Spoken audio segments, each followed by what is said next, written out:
আলু পটল সয়াবিনের রেসিপিটি চলুন একবার দেখে নিই।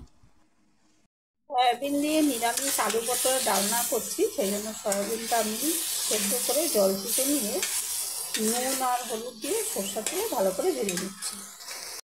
সয়াবিনগুলো ভেজে তুলে নিয়ে আমি আরও একটু সরষার তেল দিয়েছি, দিয়ে নুন হলুদ মাখানো পটলগুলো ভেজে নিচ্ছি।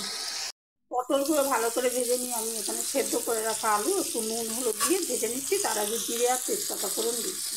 আলুগুলো ভেজে নিয়ে আমি কিছু মশলা যোগ করেছি, কী কী আছে বলে নিই। হিং, এখানে হচ্ছে গুড়, শুকনো লঙ্কার গুঁড়ো, হলুদ গুঁড়ো, দারচিনির গুঁড়ো, জিরের গুঁড়ো, ধনের গুঁড়ো আর গরম মশলার গুঁড়ো। এইগুলো জিরে ধনে দারচিনি এগুলো আমি কাঁচা মশলাই ঘরে গুঁড়ো করে নিই, আমি প্যাকেট মশলা ব্যবহার করি না।